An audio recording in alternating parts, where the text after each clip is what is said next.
ननद भाभी। शादी के बाद हर लड़की की लाइफ में कई रिश्ते जुड़ जाते हैं और इन सभी रिश्तों में ननद भाभी का रिश्ता सबसे खास माना जाता है।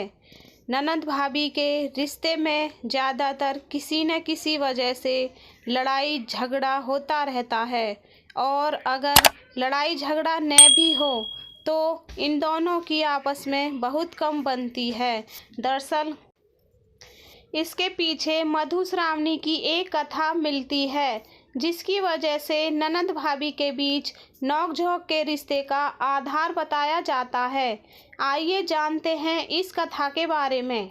मधुश्रावणी व्रत की कथा के अनुसार एक बार माता पार्वती के मन में आया कि उनकी भी एक ननद होती जैसे सभी की ननद होती हैं, तो इससे कैलाश पर्वत पर उनका मन लगा रहता। लेकिन भगवान शिव तो अजन्मे थे, उनका न तो कोई माता पिता थे और न ही भाई बहन के होने का सवाल उठता।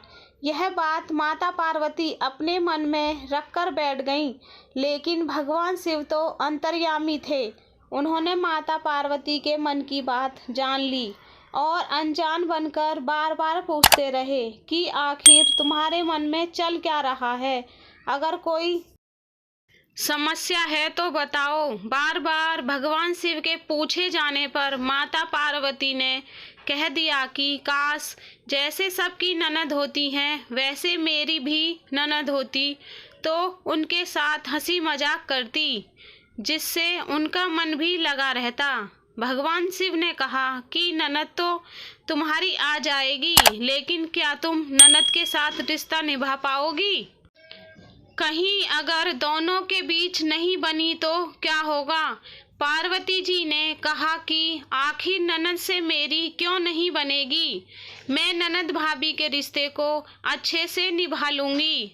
फिर क्या था, भगवान शिव ने अपनी माया से एक देवी को उत्पन्न कर दिया।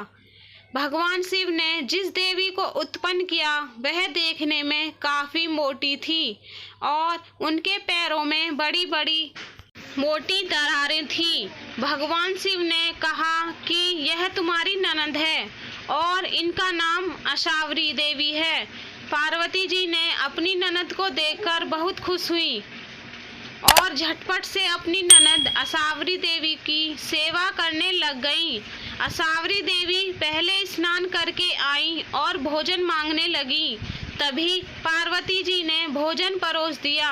देखते देखते असावरी देवी भंडार में जो भी था वह सब कुछ खा गई। माता पार्वती और भगवान शिव के लिए कुछ बचा ही नहीं था। यह देखकर पार्वती जी दुखी हो गईं। पार्वती जी ने फिर अपनी ननद को पहनने के लिए नए वस्त्र दिए तो असावरी देवी के लिए उनके वस्त्र छोटे पड़ गए क्योंकि असावरी देवी मोटी थी। पार्वती जी परेशान हो गईं। उनको तो ऐसी ननद चाहिए थी जिनके साथ वह हंसी मजाक कर सकें। तभी उनकी ननद असावरी देवी को मजाक सूझा और उन्होंने पार्वती जी को अपने पैरों की दरार में छुपा लिया, जिससे उनका दम घुटने लगा। भगवान शिव ने माता पार्वती के बारे में असावरी देवी से पूछा कि आखिर पार्वती कहाँ है, तो उन्होंने झूठ बोल दिया कि वह नहीं जानती कि आखिर पार्वती जी कहाँ हैं। पार्वती जी चाहती तो आ जाती, लेकिन ननद की ठिठोली समझकर वह उन दरारों में बैठ गईं। जब असावरी देवी की बात सुनी तो भगवान शिव को क्रोध आ गया और कहा कि कहीं ये तुम्हारी बदमाशी तो नहीं। तब असावरी देवी हंसने लगी और जमीन पर पांव पटक दिया, जिसकी वजह से पैरों की दरारों में से पार्वती देवी बाहर निकल आईं। पार्वती जी अपनी ननद की हरकतों से परेशान हो गईं और भगवान शिव से कहा कि आप जल्दी से ननद को ससुराल भेज दीजिए, मुझसे बहुत बड़ी गलती हो गई है ननद की चाह रखकर।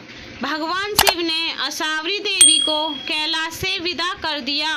भगवान शिव ने कहा कि पार्वती यह तो मेरी माया थी, आप में संतुष्टि का भाव खत्म हो रहा था जिसकी वजह से मैंने यह माया रची। लेकिन तभी से संसार में ननद भाभी का रिश्ते में नोक झोंक की परंपरा शुरू हो गई।